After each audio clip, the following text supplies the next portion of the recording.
My name is Madison Clark. I'm 34 years old. I'm writing this from my living room couch, my left leg stretched out carefully in front of me, wrapped in ice and compression. 2 days ago, I was in a hospital bed, and the pain in my reconstructed knee? It was nothing compared to what came next. The surgery had been scheduled for months. A full reconstruction of my left knee, damaged from my college soccer years, that I'd stubbornly ignored until walking upstairs felt like grinding glass under my kneecap. The doctors said recovery would be long. Physical therapy, patience, vulnerability. I wasn't afraid of pain. I was afraid of being dependent. My boyfriend of 18 months, Ethan Parker, was supposed to be my support system, the steady presence while I healed. The morning of surgery, he kissed my forehead. "You'll be fine, Maddie," he said. "I'll swing back tonight. Just have to handle a deadline." I remember thinking it was strange that his deadline couldn't wait, but anesthesia was already pulling me under, and I let it go. When I woke up, the world felt like it was floating. My mother was sitting beside me, her fingers gently wrapped around mine. Ethan wasn't there. He said he'd come by later, my mom reassured me. I nodded, too groggy to care. Around 8 p.m., my phone buzzed on the bedside table. Mom picked it up. "Oh, it's Ethan," she answered. I could only hear her side of it. "Yes, sweetheart, she's okay. Just resting." "Oh, you're at the apartment? That's good. What's that? A code?" I remember blinking slowly. "A code?" "Oh, yes, a message just popped up on Madison's phone," my mom continued. "Netflix login verification, I think." Even through the fog of medication, something in my chest tightened. Why would he need that? Mom read him the 6-digit code. "Okay, honey, have a quiet night. We'll see you tomorrow." She hung up and smiled. That's sweet of him, keeping an eye on things. I forced a weak smile, but something felt off. The next day, the anesthesia haze lifted, replaced by sharp surgical pain and clarity. A new nurse came in to check my vitals. "Madison," she smiled. "Long time no see." It was Becca, Chris's younger sister.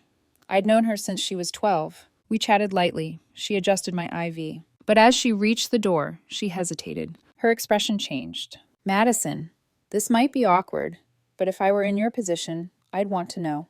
My stomach dropped. She walked back over and held out her phone. Instagram. Ethan's story from the night before. The first clip was my living room, except it wasn't quiet. It was packed. At least 15 people. Shoes on my rug. Pizza boxes stacked on my coffee table.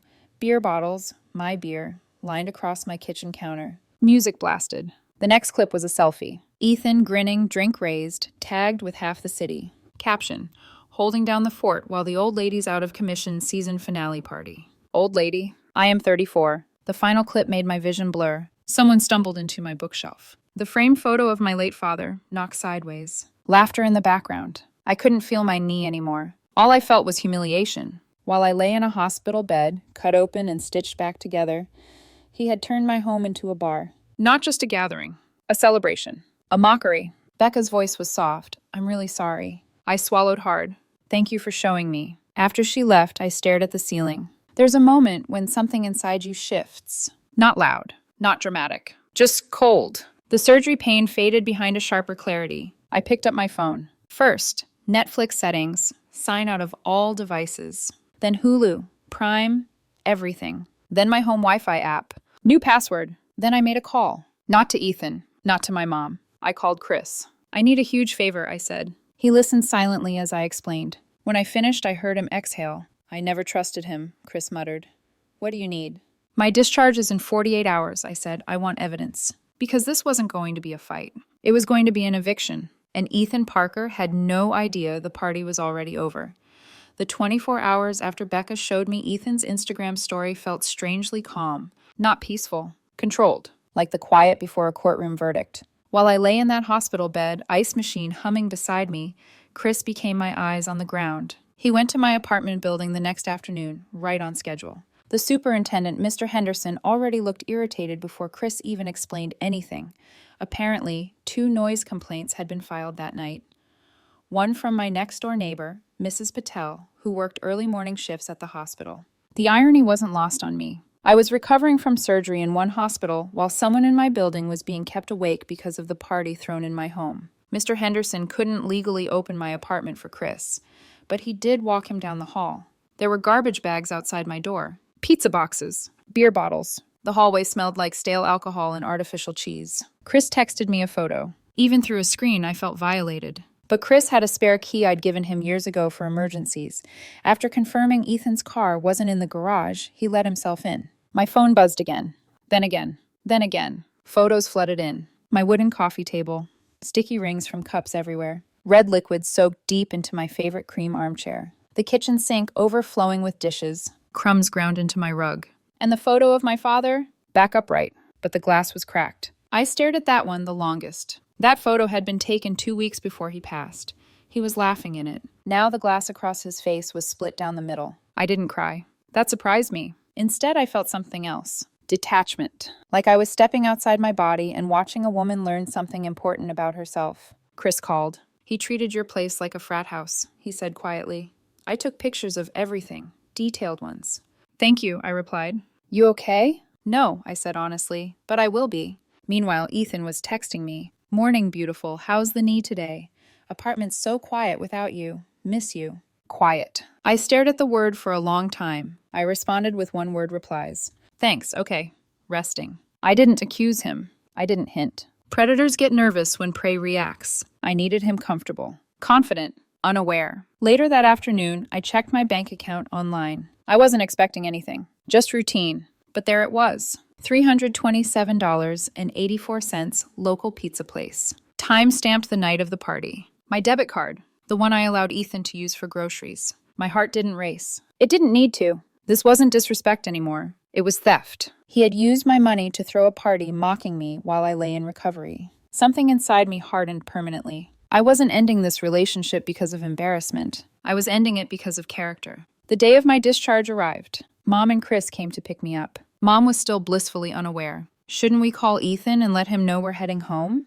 She asked gently. I adjusted myself in the car seat, knee throbbing. No, Mom, I said. I want to surprise him. Chris glanced at me in the rearview mirror. He understood. Instead of heading straight home, we stopped at a locksmith. I hobbled in on crutches and purchased a brand new high-security deadbolt. Cold metal. Heavy. Final. When we reached my apartment, Chris helped me upstairs. Mom waited in the living room, flipping through a magazine, unaware that a chapter of my life was about to close. Chris and I worked quickly. Drill. Replace. Tighten. 20 minutes later, the old lock lay useless on my kitchen counter. Ethan's key was now nothing more than decorative metal. We cleaned just enough to sit down. Then we waited. Around 6:30 p.m., I heard it. The scrape of a key against a lock. Pause. Scrape again. A frustrated sigh. Then my phone buzzed. Ethan calling. I let it ring. Buzz again. Text. Maddie, my key isn't working. Did something happen to the door? I waited a full minute before replying. I'm home. The door is fine. I'll let you in. Chris stood behind me as I slowly made my way to the door on crutches. I opened it. Ethan stood there holding shopping bags. Annoyed. Impatient. Finally, he started. What's wrong with the... He stopped because he saw my face. And whatever expression he expected, it wasn't this. Your key doesn't work anymore, I said calmly. His brow furrowed. What? You don't live here anymore, Ethan. The hallway went silent. He laughed lightly. Okay, don't be dramatic. Just let me in. He tried to step forward. I didn't move. Chris shifted slightly behind me. Subtle. Solid. Ethan blinked. What is this about? I met his eyes. I know about the party. For a split second, something flickered across his face. Then it vanished. What party? It was just a few friends watching a finale. You're seriously mad about that? I pulled out my phone. Showed him his own Instagram story. The caption. Old lady. His smile faltered. It was a joke. I swiped. Chris's photos. The armchair. The cracked frame. The sink. He swallowed. It got a little messy, okay? I was going to clean it. And this? I asked, showing him the bank charge. His silence said everything. I let the quiet stretch. You used my card. It was just pizza.